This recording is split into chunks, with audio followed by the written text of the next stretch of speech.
വിവാദ പരാമർശങ്ങളിൽ കുടുങ്ങി അഭ്രപാളികളിലെ റിയലിസ്റ്റിക് സംവിധായകൻ അടൂർ ഗോപാലകൃഷ്ണൻ. പ്രമേയവും പ്രകടനങ്ങളും നല്ലതായിരുന്നെങ്കിലും അവതരണത്തിലൂടെ പാളിപ്പോയിട്ടുള്ള എത്രയോ സിനിമകളാണുള്ളത്.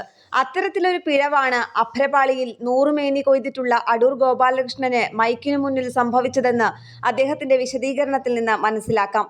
പട്ടികജാതി പട്ടികവർഗക്കാർക്കും സ്ത്രീകൾക്കും സിനിമയെടുക്കാൻ സർക്കാർ പണം വെറുതെ കൊടുക്കരുതെന്നും ഈ വിഭാഗങ്ങളിൽ നിന്ന് പടമെടുക്കാൻ വരുന്നവർക്ക് സിനിമ എങ്ങനെ ഉണ്ടാക്കാമെന്നത് സംബന്ധിച്ച് 3 മാസത്തെ തീവ്ര പരിശീലനം നൽകണമെന്നുമായിരുന്നു അടൂരിന്റെ വിവാദ പരാമർശം. സിനിമാ നയം രൂപവൽക്കരിക്കാൻ കഴിഞ്ഞയാഴ്ച സംഘടിപ്പിച്ച കേരള ഫിലിം പോളിസി കോൺക്ലേവിന്റെ സമാപന ചടങ്ങ് ഉദ്ഘാടനം ചെയ്ത് അടൂർ പറഞ്ഞതിൽ ആളുകളുടെ പ്രതിഷേധം സ്വാഭാവികമായിരുന്നു. വിവാദ പരാമർശത്തിനെതിരെ ഗായിക പുഷ്പവതി സദസ്സിൽ എഴുന്നേറ്റ് നിന്ന് പ്രതിഷേധിക്കുകയും ചെയ്തു. തുടർന്ന് വിവാദം കനക്കുകയും പറഞ്ഞതിൽ വിശദീകരണവുമായി അടൂരിന് രംഗത്തു വരേണ്ട സാഹചര്യവും ഉണ്ടായി. നിരവധി ആളുകൾ യാതൊരു പരിശീലനവുമില്ലാതെ സിനിമ ചെയ്യുന്ന നാട്ടിൽ പട്ടിക വിഭാഗങ്ങൾക്കും വനിതകൾക്കും മാത്രം സിനിമ ചെയ്യാൻ പരിശീലനം വേണമെന്ന് പറയുന്നത് അടൂരിന്റെ ജാതിവെറി കൊണ്ടെന്നാണ് വിമർശനങ്ങളുടെ കാതൽ. മുൻ പരിചയമോ സിനിമാ പശ്ചാത്തലമോ ഇല്ലാതെ ആദ്യമായി സിനിമയെടുക്കാൻ വരുന്നവർക്ക് ധനസഹായം കൊടുക്കുന്ന സർക്കാർ അവർക്ക് കൃത്യമായ പരിശീലനവും കൊടുക്കണമെന്ന് പറഞ്ഞതിൽ എന്താണ് തെറ്റെന്നായിരുന്നു അടൂരിന്റെ ഇതിനായുള്ള വിശദീകരണം.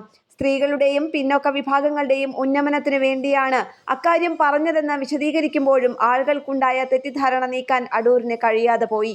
എത്ര നല്ല ഉദ്ദേശത്തോടെയാണ് അടൂർ ഇക്കാര്യങ്ങൾ പറഞ്ഞതെങ്കിലും പറഞ്ഞ രീതിയിൽ പിശക് കാണാതിരിക്കാനാവില്ല. പരിശീലനം എന്നത് എല്ലാ വിഭാഗം ആളുകൾക്കും വേണ്ടതാണെന്നിരിക്കെ ഒരു പ്രത്യേക വിഭാഗം ആളുമായി ബന്ധപ്പെട്ട വിഷയത്തിൽ അതെടുത്തു പറഞ്ഞതാണ് അടൂരിനുണ്ടായ വീഴ്ച.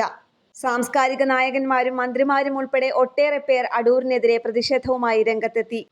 എന്നാൽ ഈയൊരു വിവാദ പരാമർശത്തിന്റെ പേരിൽ ജനങ്ങൾക്കിടയിൽ വ്യാപകമായി അധിക്ഷേപിക്കപ്പെടേണ്ടയാളല്ല അടൂർ ഗോപാലകൃഷ്ണൻ. ദേശീയവും അന്തർദേശീയവുമായ നിരവധി ബഹുമതികൾ മലയാളത്തിന് സമ്മാനിച്ച ഇന്ത്യയിലെ എക്കാലത്തെയും മികച്ച സംവിധായകരുടെ പട്ടികയിലാണ് അദ്ദേഹത്തിന്റെ സ്ഥാനം.